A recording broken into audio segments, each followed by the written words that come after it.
Buenos días, llegamos al día de preparación. Recuerde, hoy es día de ir al grupo pequeño.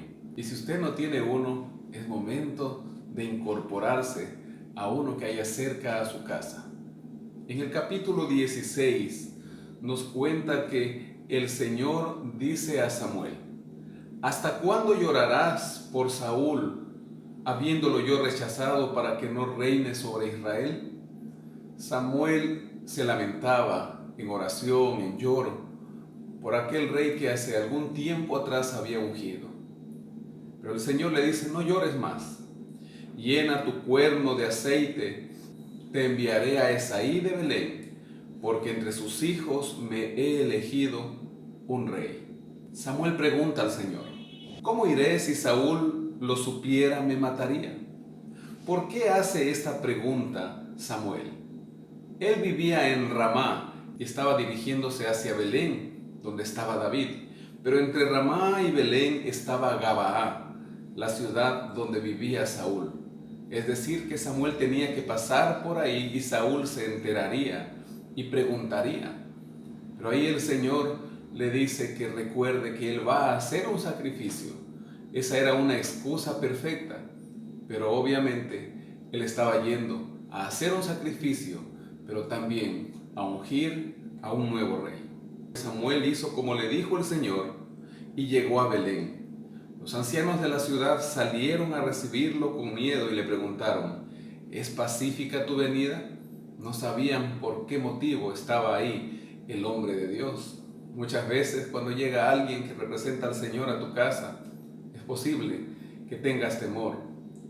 ¿Cuál será la causa que pueda una persona tener temor que llegue alguien representando al Señor?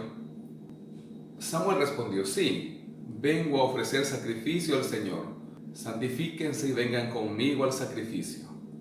Luego también santificó a Isaí y a sus hijos y los invitó al sacrificio.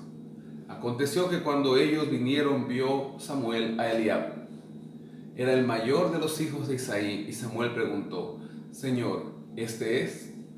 Y el Señor respondió: no mire su parecer ni a lo grande de su estatura, porque yo lo desecho, porque el Señor no mira lo que mira el hombre, pues el hombre mira lo que está delante de sus ojos, pero el Señor ve el corazón.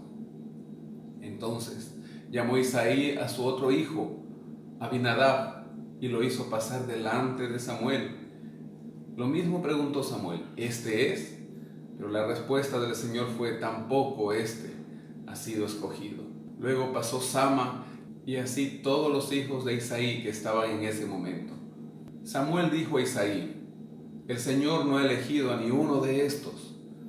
Y preguntó: ¿tienes tú acaso otro hijo? Queda aún el menor, respondió Isaí, que apacienta las ovejas. Samuel le dijo: envía por él, porque no nos sentaremos a la mesa hasta que él venga aquí. Envió Isaí a llamar a su hijo David. Cuando David vino, lo hizo entrar. Era rubio, de hermosos ojos y de buen parecer. Entonces el Señor dijo: levántate y úngelo, porque este es.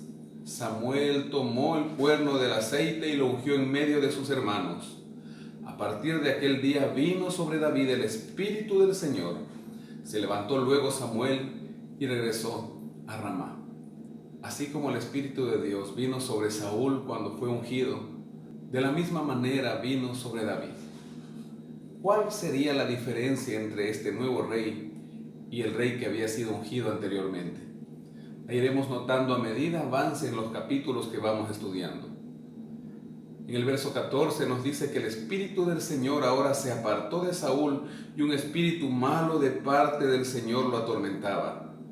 ¿Por qué de parte del Señor? Recordemos que aún los espíritus de demonios se sujetan a Dios. Nada sucede en la vida de un ser humano si Dios no lo permite. Pero ¿por qué Dios permitió esto en la vida de Saúl? Simple: Saúl ya no quería saber nada de Dios. Saúl se había apartado tanto del Señor que ya no escuchaba la voz del Espíritu Santo. Se le aconseja a Saúl que traiga a alguien que sepa tocar el arpa, para que así cada que escuche la música él sienta alivio. Saúl respondió a sus criados: búsquenme ahora pues a alguno que toque bien y tráiganlo. Entonces uno de ellos le respondió: he visto he visto a un hijo de Isaí de Belén que sabe tocar, es valiente y vigoroso, hombre de guerra, prudente en sus palabras, hermoso, y el Señor está con él. Qué bien que la gente pueda tener de uno todas estas impresiones, que sepan que hay cualidad en un hijo de Dios. Entonces Saúl envió mensajeros a Isaí diciendo: envíame a David tu hijo. Isaí, obediente a la voz del rey, tomó un asno cargado de pan, una vasija de vino y un cabrito, y lo envió a Saúl por medio de David, su hijo. Vino David a donde Saúl estaba, y dice el versículo 21, que Saúl lo amó mucho y lo hizo su paje de armas. Y así mandó el siguiente mensaje a Isaí su padre: te ruego que David se quede conmigo, pues ha hallado gracia a mis ojos. Así cuando el espíritu malo de parte de Dios venía sobre Saúl, David tomaba el arpa y la tocaba. Saúl se aliviaba y se sentía mejor, y el espíritu malo se apartaba de él. El libro Patriarcas y Profetas, en la página 693, nos comenta que el solitario pastorcillo se sorprendió al recibir la inesperada llamada del mensajero, quien le anunciaba que el profeta había llegado a Belén y lo mandaba a llamar.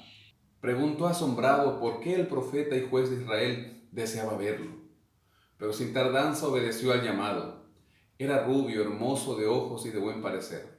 Mientras Samuel contemplaba con placer al bien parecido varonil y modesto joven pastor, la voz del Señor le recordó que Él no mira lo exterior, sino el corazón.